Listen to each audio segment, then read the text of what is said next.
for the vaccination rate in the memorial, and it was kind of, I guess, given back to us to take some time, get some more study, get some more feedback, involve some more people, and so that's what we're trying to do. And so I think that's a good thing, and we're not panicking that we have to make a decision this week.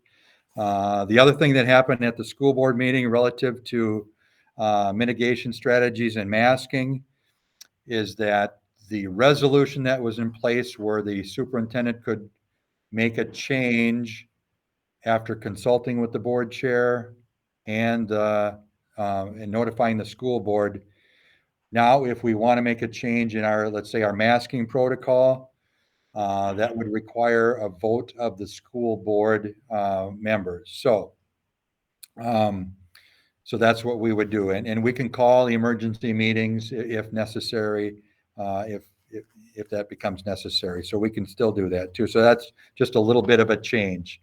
But the mission is we want to come back, and we did come up with these out of last meeting. But again, there wasn't a lot of discussion, and so we want a little bit more too and get some feedback. So I'm going to go kind of open it up. Any thoughts right now? And then I'm going to go around the horn on people who are here to get your feedback.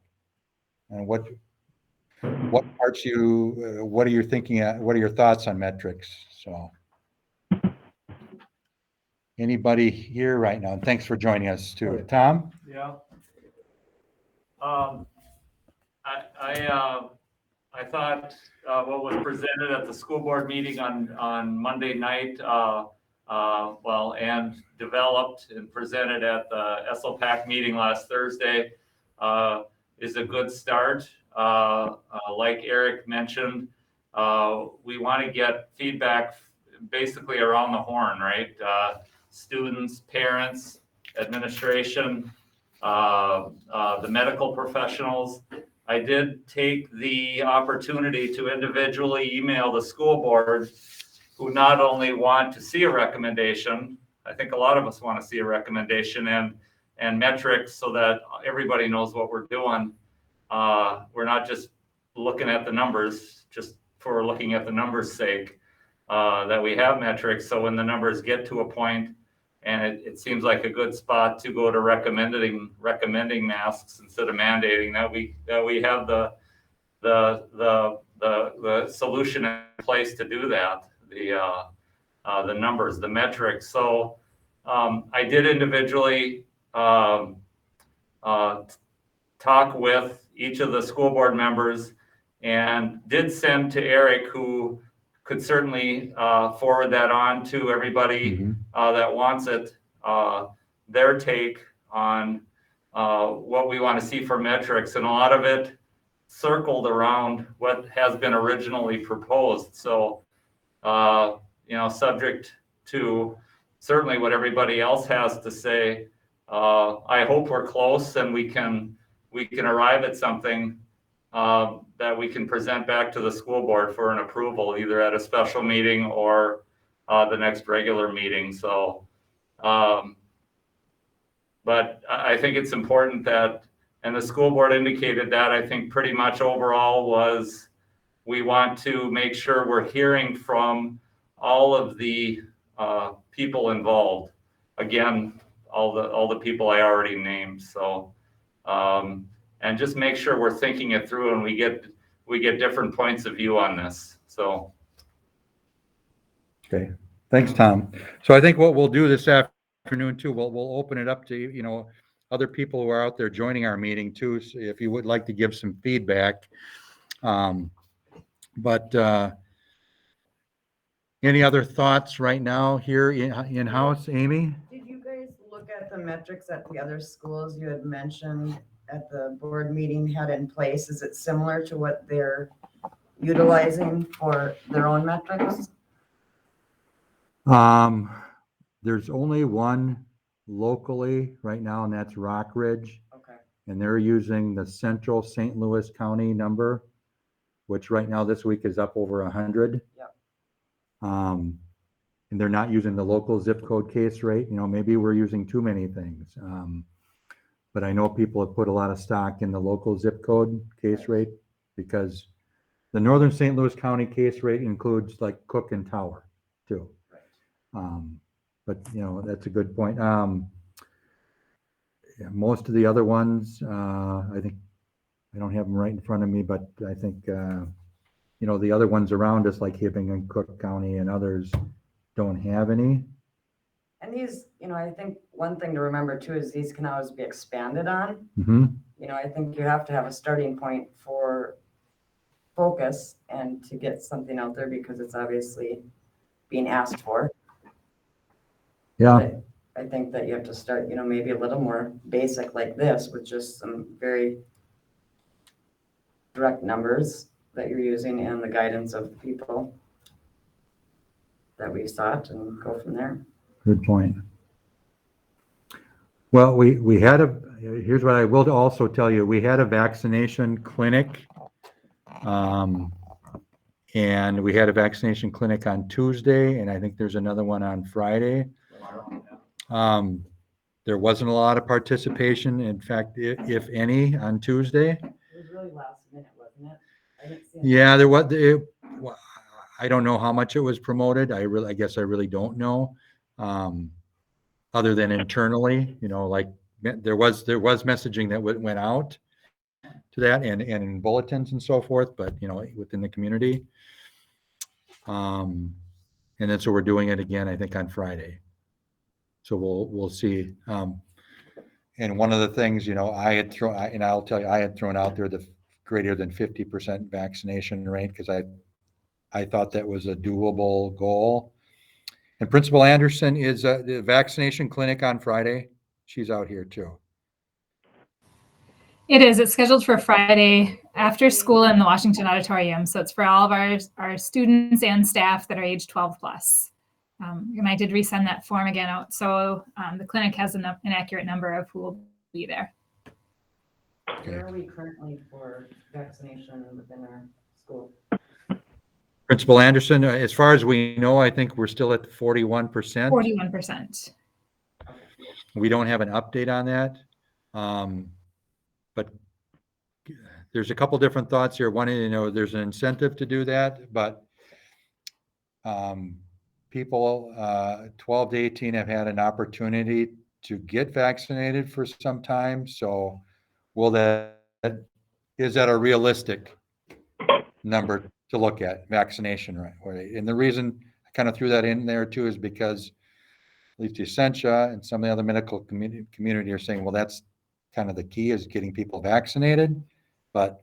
And it is FDA approved now where it wasn't in the spring when we offered the vaccine clinic in the school. Not to say that has made a difference, but for some people, I think even through the clinic, more people have gotten vaccinated since that occurred. Yeah. So, the question, have all the people who really want to get vaccinated been vaccinated, but we're trying to make it as easy as possible. Who tracks that rate, Eric, in the 41%? St. Louis County and Principal Anderson knows the process that we use, but we basically said here they have a way to track that, and so here's our student database. Basically, we're not going to get back. We don't want to know who. We just want to know what our percentage is, and that's what came back. So they can do a little bit of that, and that mirrors the.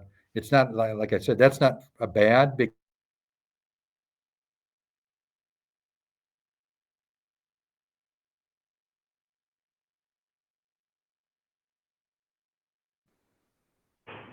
So,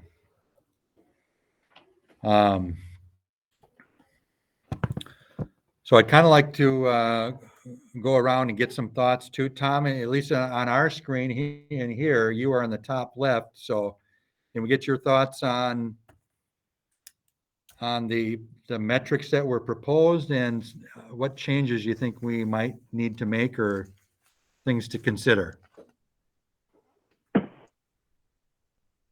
Eric, you're talking to me? Yes. Okay. Tom Yeah. Coombe. Yep. Well, I think, you know, there's the way you look at it, you can make it as simple or as complicated as you want. And my initial thought is we probably should be somewhere in the middle there. You look at Virginia, there's the county zip code rate 30 or more. They're masking, 30 or less. They're not. You know, we had our proposal that was presented last week. There were 3 metrics. I mean, Eric, you were at the school board meeting. Many of us that are on this call were at or listened to the school board meeting. I think we all heard some trepidation, at least on the part of one board member, about the vaccination percentage, and tying the mask requirement to the vaccination percentage rates. So I think we also have to be realistic as to what will gain school board approval. So I've thought about it a little bit since Monday, and I know there's an Ely graduate, Natalie Cook, who's presented some information to the district, and you know, I think we should look at that. You know, I heard what Rochelle said about looking at the number of cases in each building. I think number one, that's what some other districts are doing. So I think that's reasonable to look at that. So, you know, my thought, maybe you take, maybe not 3, maybe you add 4 or 5 metrics. Maybe you use this rolling 7-day per 100,000 average, throw that in there as well. And not where all 4 or all 5 have to be hit, but maybe 3 out of 4 or 3 out of 5 are in play. You go to mass recommended. That way it's not tied to each and every one of those metrics. So, but if you've got a majority of those metrics going in a positive direction, the district can make a move. That way it's not, I mean, you could go cases down to 0 or, you know, 4.2 or whatever, but if the district is still at 41% for a vaccination rate, nothing would change. And I don't know if that's right either. So, Right. and you know, on the flip side, if you just tie it to vaccination, you go to 60-65% and the case number is 100, maybe that's not a good route either. I think, you know, I think more than 3, take 4 or 5 metrics, apply some thresholds to those. And, you know, again, my thought is a majority, maybe 3 out of 5, 4, you know, 3 out of 4, 4 out of 5, something along those lines. If those hit, you make a change. Okay. Other thoughts on Tom's or any? Thank you, Tom. Sure. Okay, going around to my right is 218, and the phone number ends in 65. What? Or now it's might change to 19. Hi, Eric. This is Yes. Patti Banks from the hospital. I was the phone number ending in 65. That's you. Okay. Yeah, sorry about that. And actually it's good timing because I have to jump off here in a few minutes for another call. I would agree with what Tom Coombe said. I think that is a reasonable approach, and I think it's realistic, and it's also personal to the school district building, as well as bringing in some outside geographics considerations into it. So those are just my thoughts. It's always a challenge because even on our campus here, we have 3 different entities, and we have 3 different sets of guidelines and rules that we all have to follow. And it can get challenging. But for the most part, there are always some major components where we agree on certain thresholds and topics, and we are all required to follow certain things. And so those are easy mandates to meet. I know internally in our building, for example, right now it is mandatory masking. We are heavily looking at the vaccine status, but we monitor those internally, and we have been watching Minnesota Department of Health guidance and recommendations along with the CDC and making those judgments routinely based on what they are telling us and what our internal metrics are telling us. So, and we don't always meet all the thresholds, but we do meet a majority of the thresholds. So just my thoughts.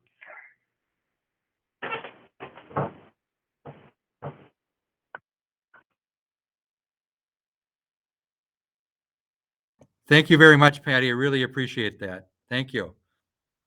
Okay, we'll kind of go around again too, and then my screen is changing a little bit too, but we have a 218 number that ends in 19. Your phone number in 19.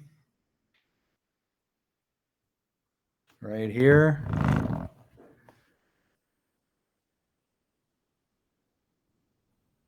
And we can come back to you too. I'm just going to kind of go around the clock here. Tim Leeson, you have some thoughts on the metrics? No comment. I got nothing. So. Okay. All right. Thanks, Tim. Megan Anderson.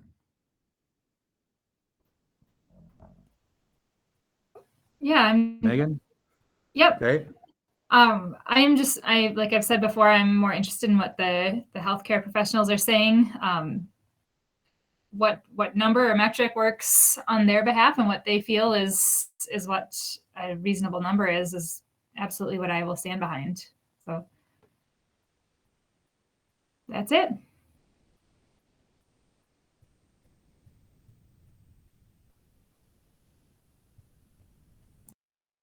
Yeah. Has it ever been proposed to have two different metrics for both buildings? Meaning, would one building, let's say they exceed 50% for masking and all other external requirements are met, and right now, currently, the elementary can't get the vaccination, would it need to, has it ever been considered to have it be separately, since there's very little mix of staff and students between the buildings?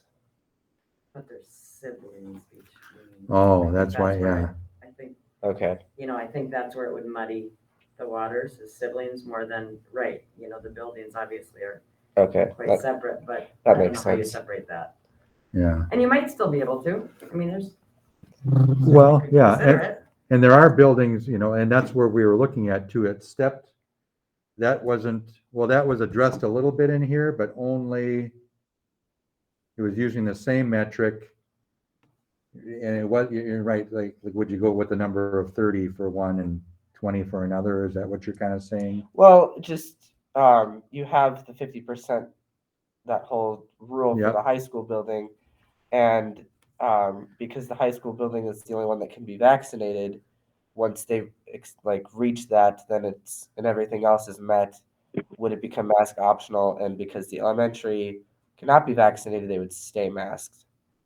But because Yeah. the siblings, you can't cross. Yeah, and I think what we put in the plan was, and again, it was just kind of thrown out there as something for discussion, was at least wait, even if you meet those numbers, wait until they had the opportunity to get vaccinated.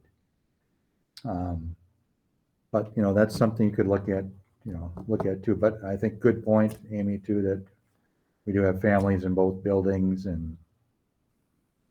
but Only it would just help the community stress of having masks in the school. It would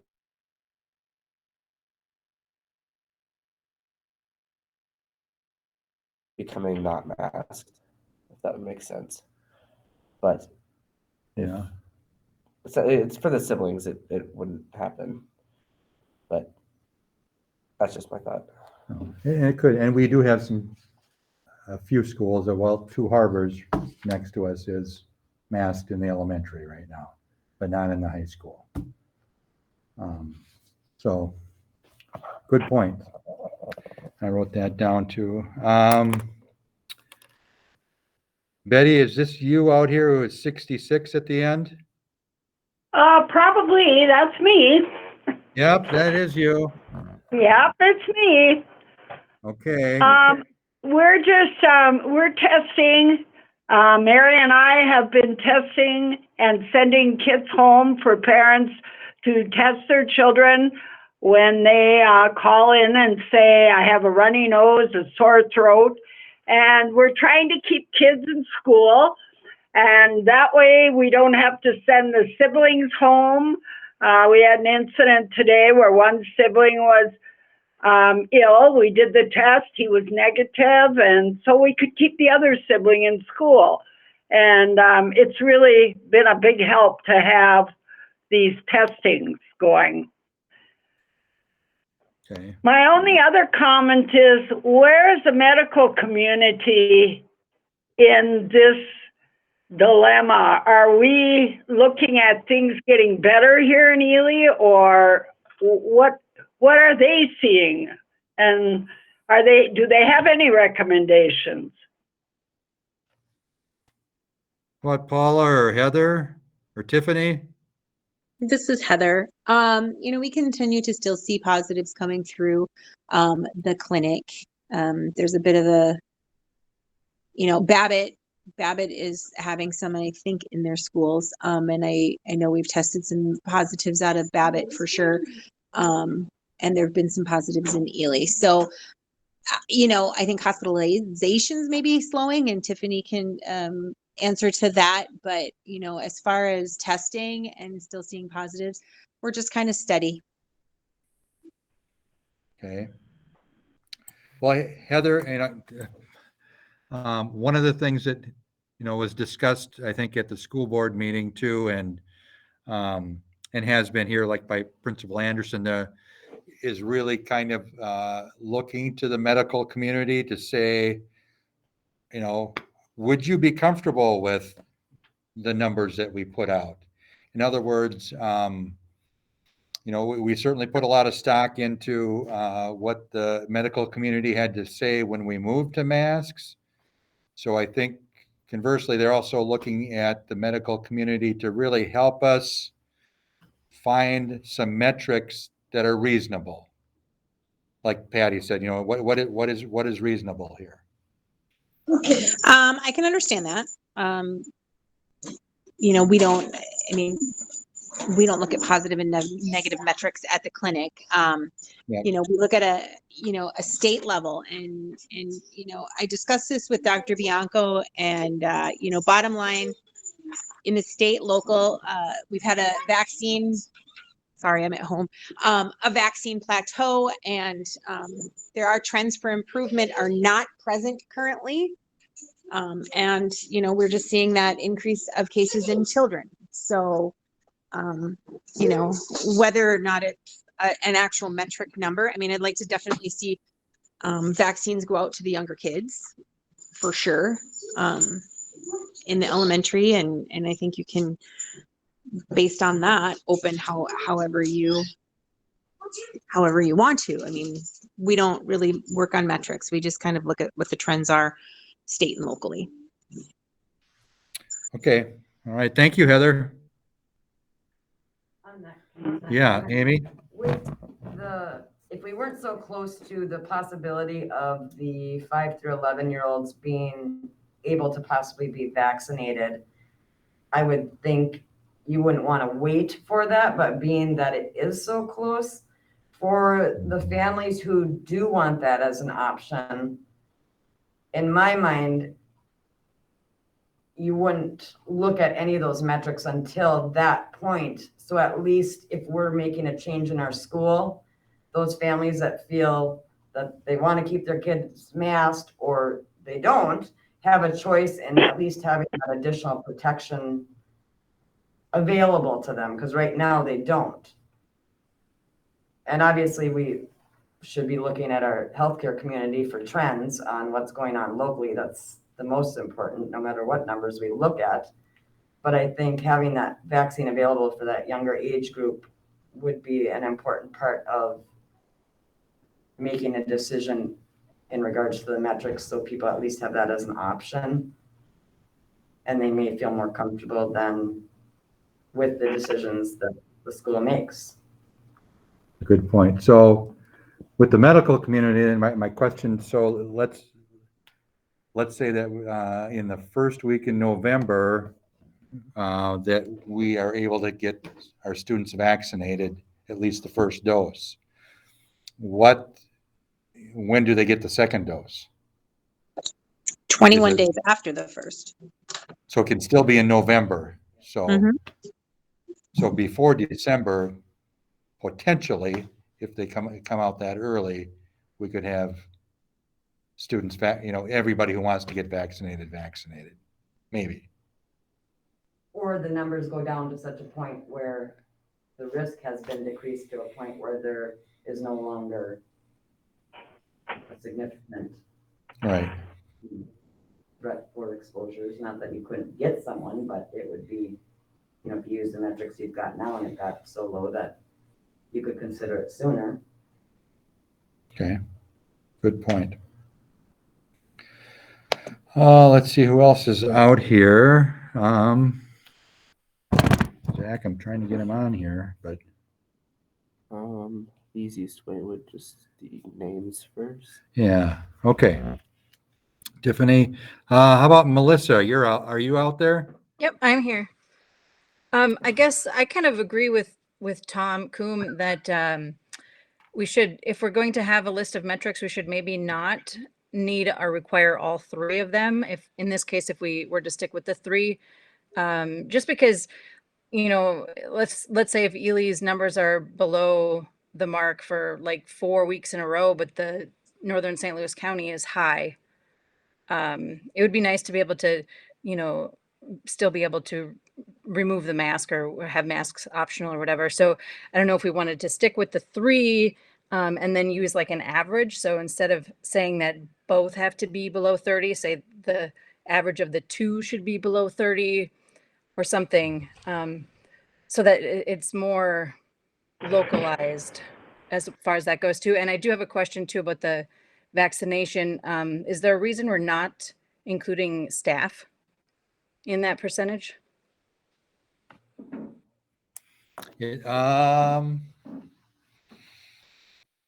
I don't have a great answer for that, Melissa. We have not asked St. Louis County for that information. We've basically gone on some assumptions on where we were at with total population, 12 and above. And the last time we checked, it was like 66%. And I think 73%, but that was about 2 weeks ago. So I can't tell you exactly what it is right now, but it was still below 75, but getting up there. So, but yeah, I couldn't tell you what our faculty and staff are. Right. So we wouldn't want to include, because we're essentially protecting everybody, not just the students. So should our vaccination percentage include staff as well as students when looking at the metrics? Okay.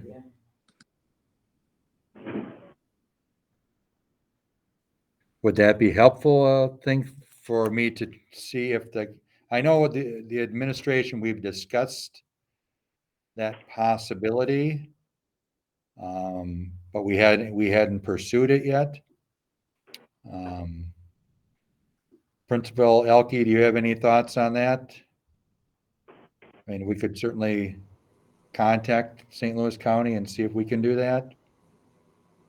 I think it makes perfect sense. If we're going to have any kind of metrics for students, it should be for staff as well. Okay.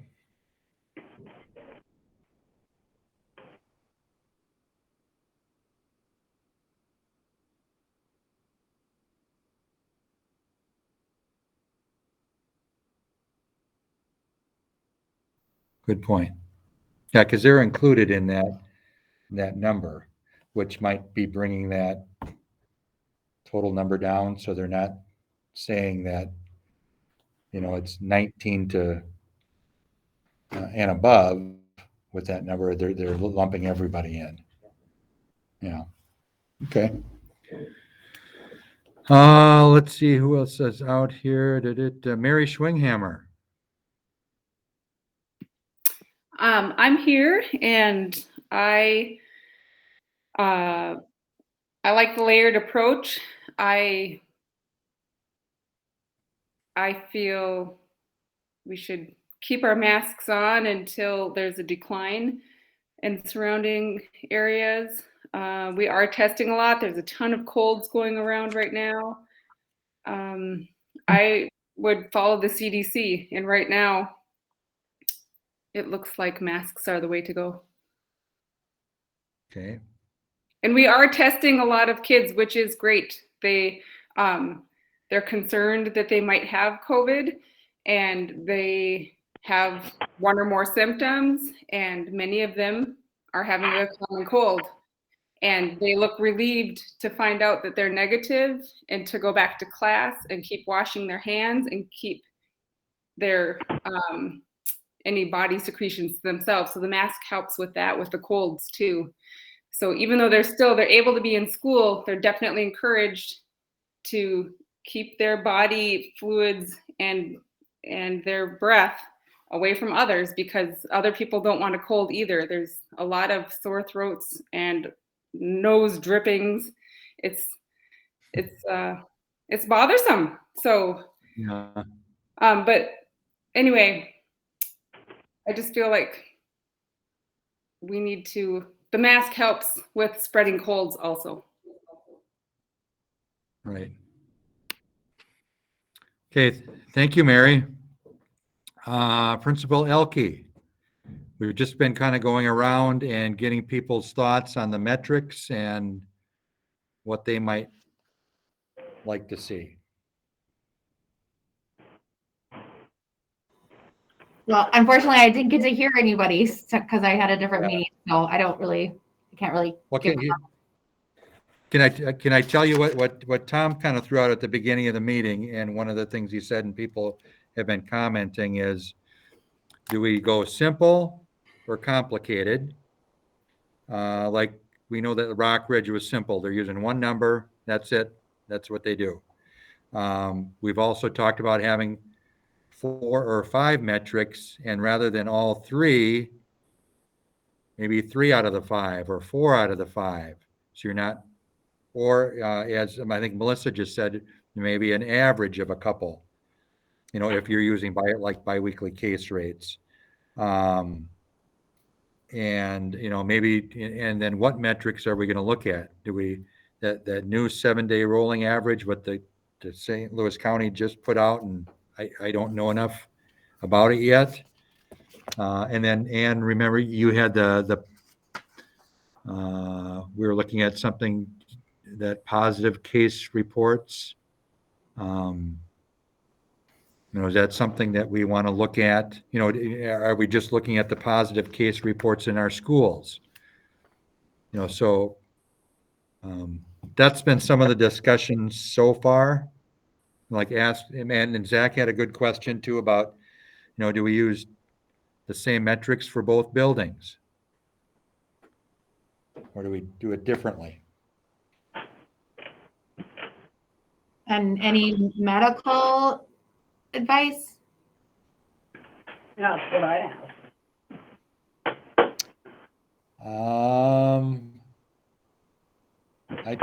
Amy has certainly talked about, and I don't know, is Tiffany, are you out there? Yeah, I'm here. Can you hear me okay? Yeah. Yeah. So just quick report on our end. We've been testing. The numbers have been about the testing numbers. The number of COVID cases we had last week were about the same as this week. We do continue to see a high number of breakthrough vaccinated positive cases. Those percentages each week are pretty high, which to my surprise. But again, vaccines are good. They do help lower symptoms and keep people, out of the hospital and with dying and stuff. We currently have 1 COVID positive inpatient.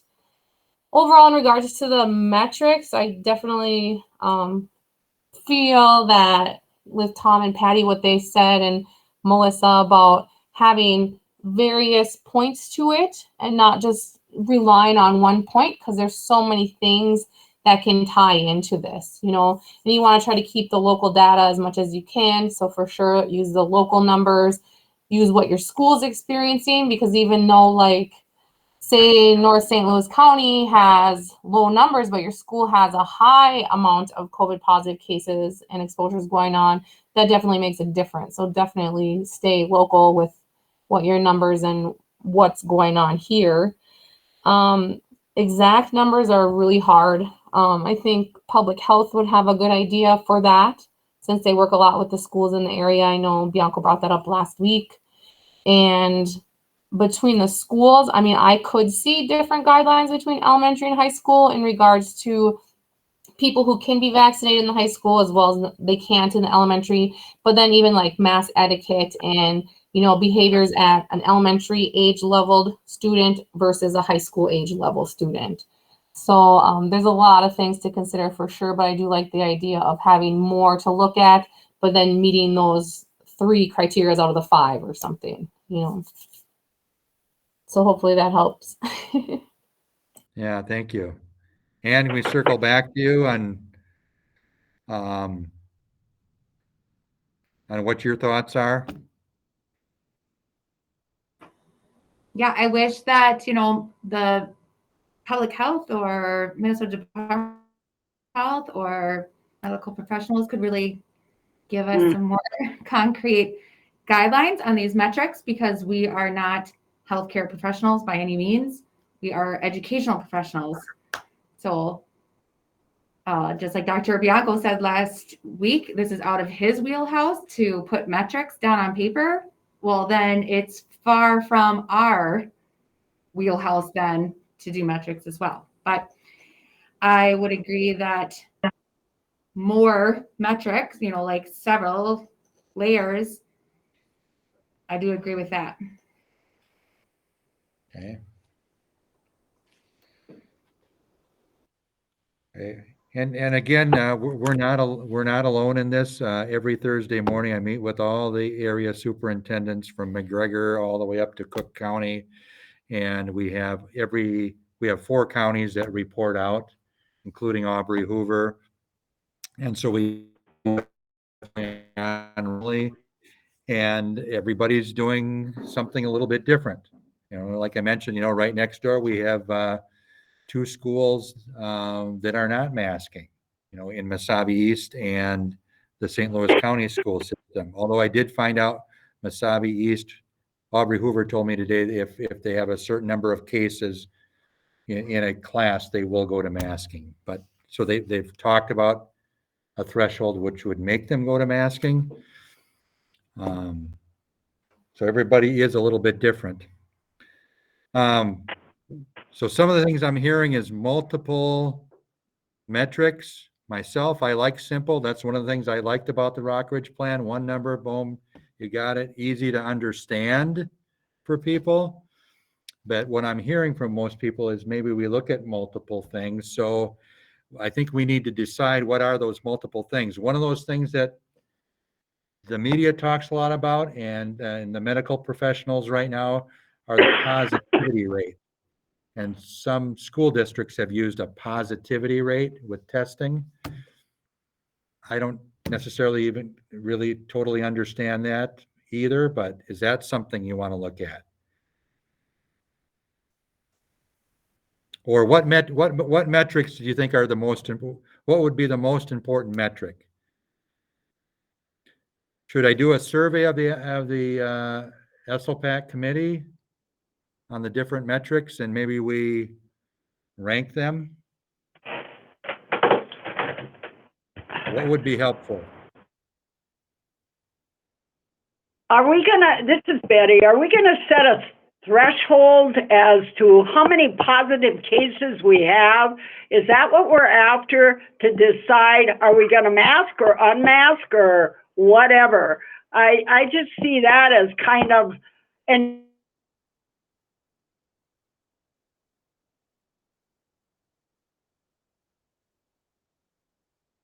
number? Can we consult Aubrie? Can we consult Dr. Bianco?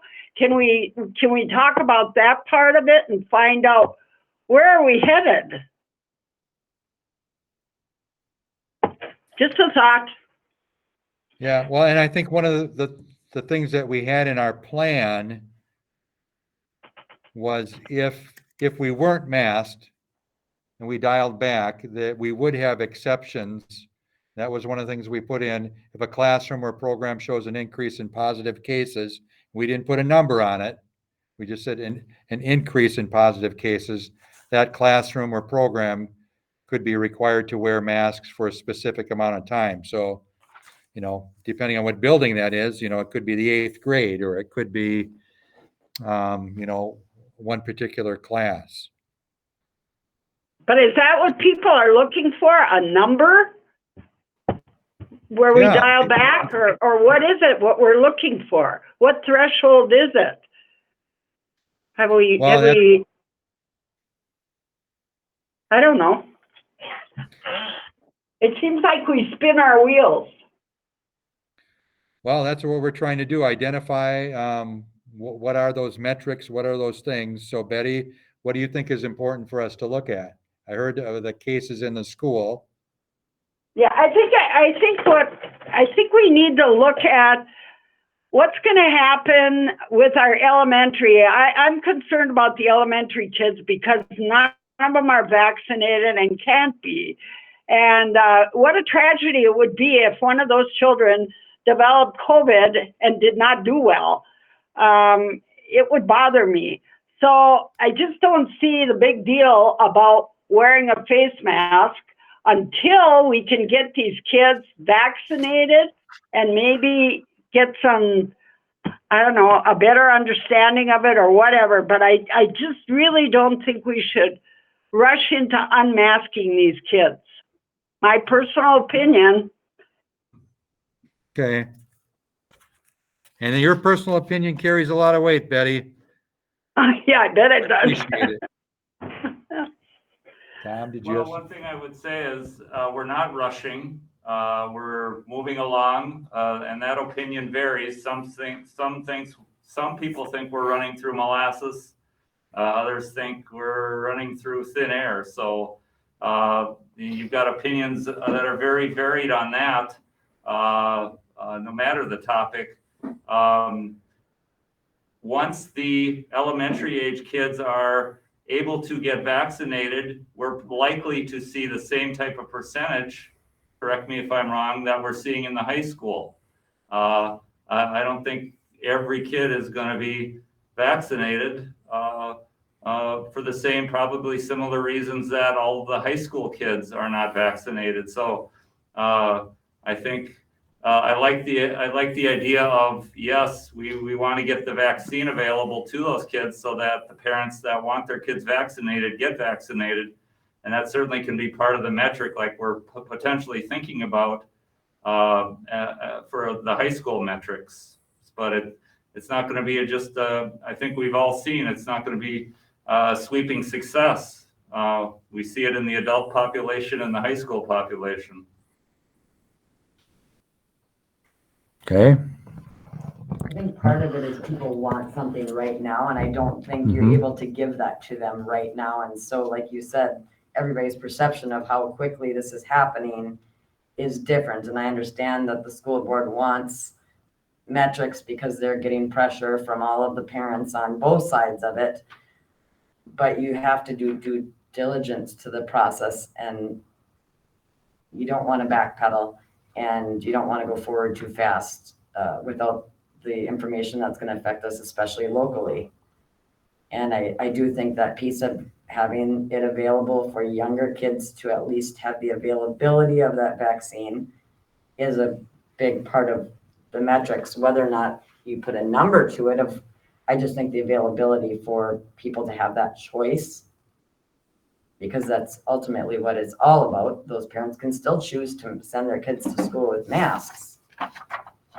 But I think that does need to be a part of it, that until that happens, unless we're at 0 cases locally, and the clinic and hospitals aren't seeing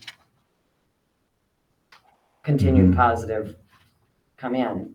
I think it's hard to put anything right now, but I think you can plan. Okay. It's just going to be a slower process than some would like. Yeah, I think we're cognizant of building the language into what we come up with, that there's some flexibility to it. I think Eric's initial language from the school board meeting Monday night has been good in that, yep, okay, say we go with some form of what Tom Coombe proposed. We've got 5, we get to 3, and then we bring it to the school board for approval. But if the case count is 12 or high, or there's classes that are out for whatever reason, we've got that flexibility. We build that flexibility into the safe learning plan. It's not etched in stone. It's more sand, but at least we're developing metrics so that everybody understands where, once we get to this point, then we can consider and bring it to the board, the recommendation to go to masks recommended, because most everything looks good. Or if there's something on fire, then we discuss it at that point at the ESLPAC meeting and in the discussion at the school board meeting. So we've got some flexibility. We get metrics. We still have some flexibility to vote yes or no. And I like what you're saying too, because throughout this whole thing with COVID, it's been very gray. It has not been black and white at all. I know on the hospital end anyways. And to have that guidance, like you just talked about, it's a good starting point to where, oh my gosh, we got to say these 3 out of 5 points. Let's sit and discuss it and come up with an agreement. And then you can kind of analyze the situation where you're at locally, with the school and the community, and then present that new thing to the board. So that's a really good point. Eric, can I jump back in here? Yes, please do. I would suggest the school board has its next study session on the 25th, I believe. Like I said before, I think the direction from the board was, somewhat clear. They wanted something. I would suggest when we meet again next week, we come up with, a 4 or 5 point plan, and I'll throw it out there. 3 of them have to hit for us to make a change, and throw that out there to the board. And they could say yes, they could say no, they could come back and tell us to modify. If we don't do anything between now and the next school board study session, we will be just spinning our wheels. I think we need to come up with something. Ultimately now it is in the board's hands. They made that clear on Monday night. Let's come up with something for them. And again, if they don't like it, they can send it back to us for further modification. Okay. All right. So I think we need to identify what those metrics are. Like I said, for the last plan that we gave to the board, we had 3 things. We had biweekly case rate for Northern St. Louis County. We had the local zip code case rate, and we had a vaccination rate. And so I'll throw out maybe in a survey, what are some of those other things? Like I said, I would rather see simple, but I'm not sure what our board, do they want to see simple, or do they want a number of different markers? But until we ask them, I guess we don't know. Initially, the overall thought process from the school board members I communicated with this week after the study session, or after the regular meeting we had on Monday, was more towards more than one metric. Those that got specific, more than one metric. The overall I guess comment was, if I had to summarize it, other than coming up with some metrics like we've talked about, like Tom just mentioned, is we need the professionals to weigh in, to get vagueness from them when, like Ann said, we know far less than them. They're living it every day in part. If we need to get something from St. Louis County Health,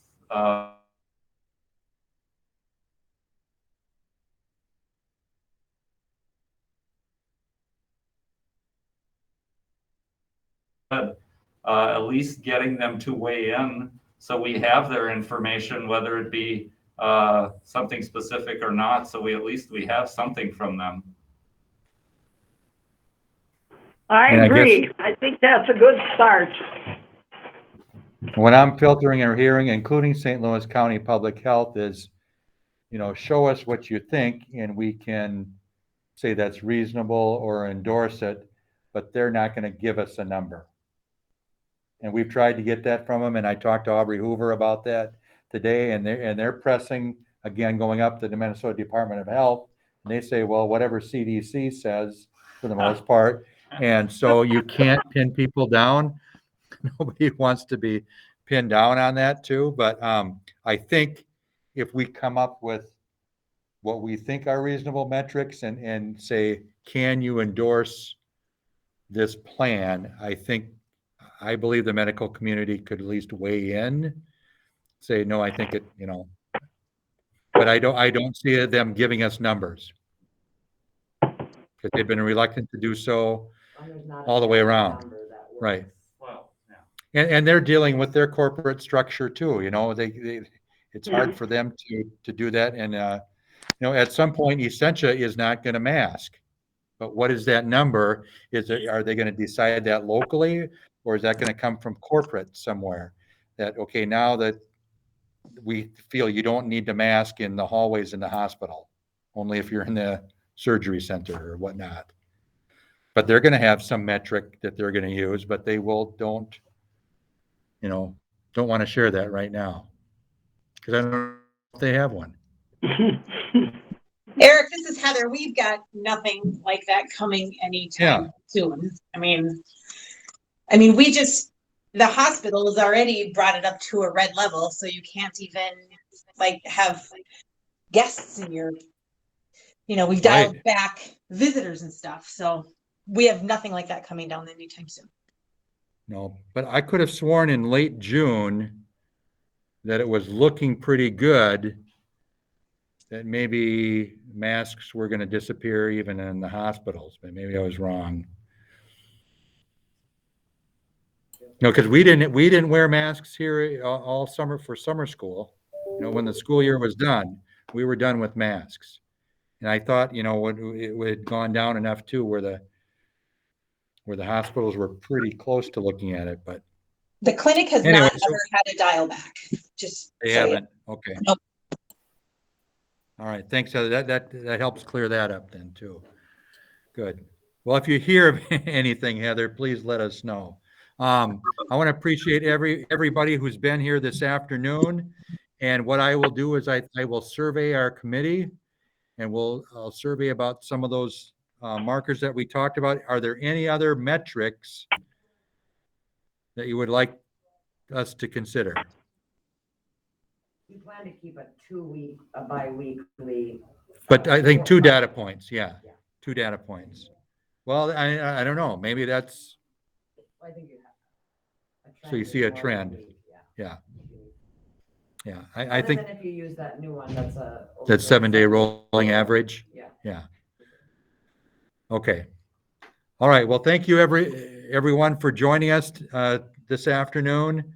And we're actually scheduled to meet next Wednesday because school is not in session here on Thursday and Friday. Zach, did you know that?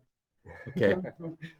All right. So we'll see everybody next Wednesday, and look for something at the beginning of the week from me about an agenda for Wednesday and a survey on Monday. Probably. Okay. Thank you. Yep.